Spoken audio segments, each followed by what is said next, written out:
Sometimes one film is not enough. I'll often reach the final act of a movie, building up to the reveal, twist, or whatever lives at the top of the audio-visual crescendo that has been slowly bubbling to the surface over the last 70 minutes, and I realise that tonight is definitely a double feature kind of night.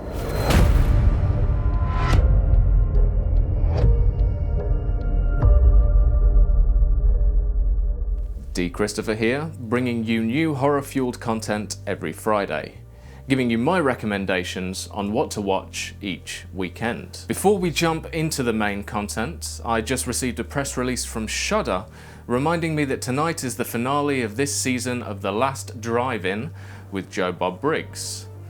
This episode sees Pinhead and Kirsty, or Doug Bradley and Ashley Lawrence from Hellraiser, in conversation with Joe Bob before they present one of the Hellraiser movies, followed by another mystery film. That's one double feature I wouldn't want to miss, but it's only available in the US, but as a lot of you guys watching are from the US, I thought it was worth a mention. From one double feature to the next, today we're talking about a couple of films that work really well together, especially when you're feeling awfully nostalgic and want to get your teeth into some throwback style horror.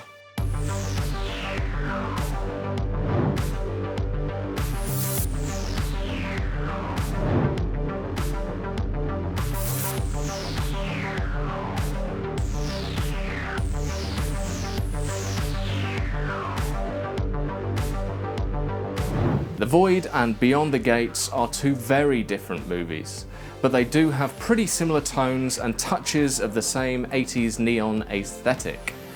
I'd opt to watch Beyond the Gates first, so we will start with Beyond the Gates. If you do enjoy this video or find it useful in any way, please consider subscribing to my channel. Or if you're feeling really generous, you can buy me a coffee from the link in the description. Also in the description is links on where to watch each of these movies or buy the DVDs if you prefer hard copies, so let's get started.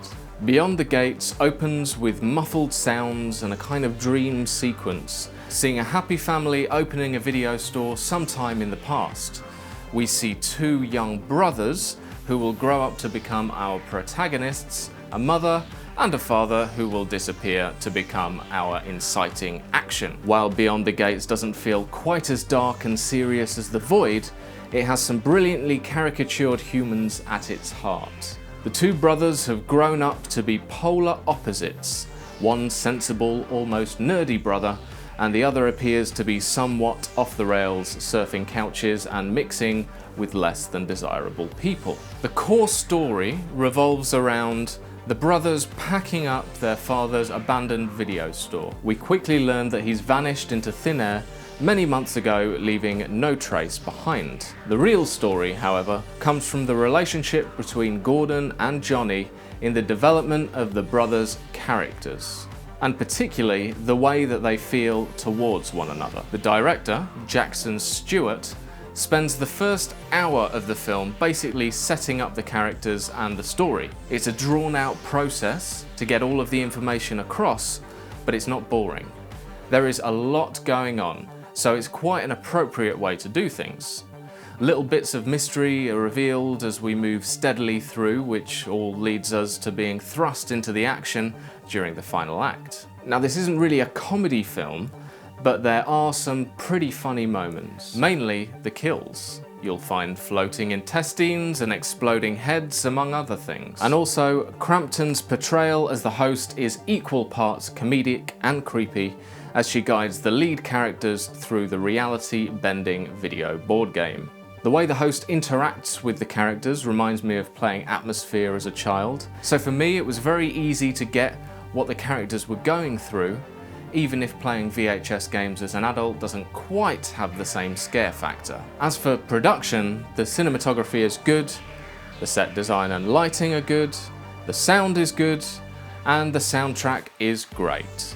It's the music that helps give the movie that nostalgic feel over any other element. Beyond the Gates is a well-written movie with lots going on, solid characters with quite rich backstories, and a well-told story. In saying that, I did find the ending to be a little anticlimactic. It wasn't bad by any means, I just felt like I wanted more. If I was to match this up with a similar film for our double feature, I'd probably have to put it with Sequence Break. But when I craft a double feature, I want to feel as if the two movies fit together in sequence. The former feeds into the latter. So that's why I've selected The Void as our second movie of the night. Straight away from the get-go, you can feel that the atmosphere filling The Void is thick enough to cut with a sharpened blade. We get introduced to an ominous hooded character in the very first scene, and as the movie proceeds, the number of these faceless characters grows exponentially. Now, I've enjoyed watching The Void many times, so I'm pleased that it's now on Shudder, as well as Amazon Prime Video, and it's also available on both Blu-ray and DVD in most major stores. The tagline reads, "There is a hell, this is worse," which is extremely accurate even if it's not apparent right away. Several people end up in a half-burnt down hospital. Only one wing is active, so there are few members of staff and even fewer patients. The hospital itself is a character in the movie. The slow, creeping establishing shots wandering around the halls are very effective in building tension and suspense. We don't learn much about the characters at the start, they reveal themselves as the story moves forward, and this is a really smart choice to help give the audience a feeling of reality. We are dropped into the middle of a story which is fantastic, and it's completely the opposite strategy than Beyond the Gates, which is one of the many reasons that these two films work together as well as they do. You'll feel strong callbacks to Hellraiser 2 in this film, from the creature design to the lighting and obviously the set. And speaking of lighting and production design, the team behind this film do a wonderful job. The cinematography can be formulaic at times. In the scenes in which you'd expect a handheld shot, you'll see a handheld shot.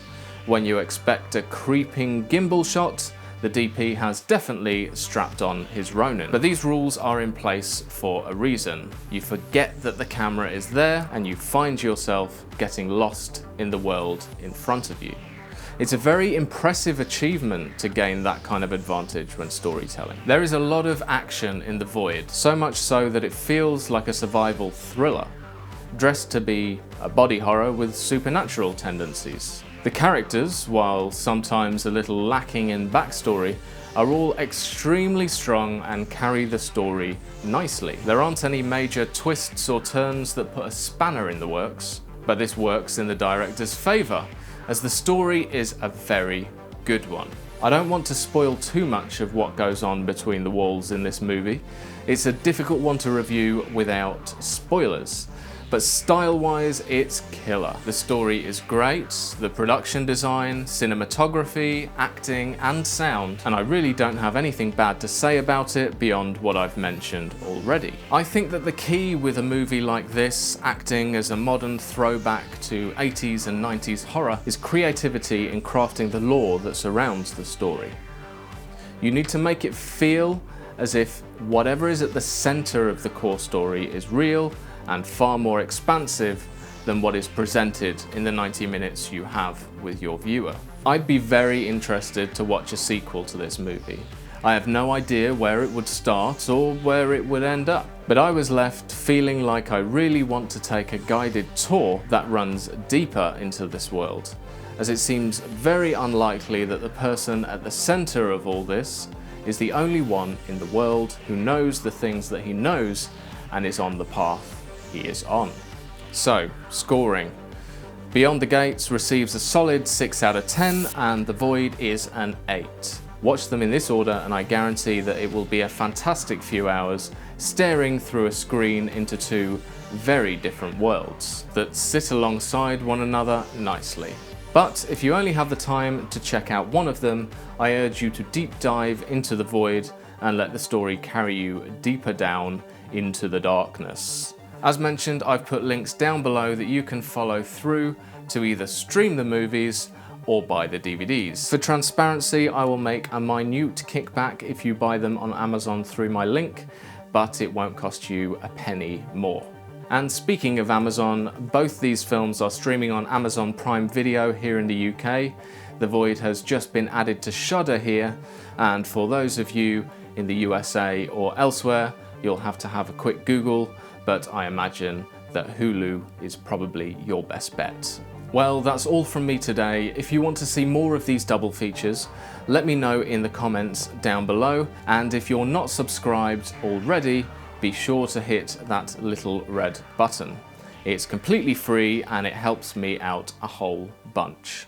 I have been and ever will be D. Christopher. I upload new horror videos every single week, and I look forward to seeing you next time.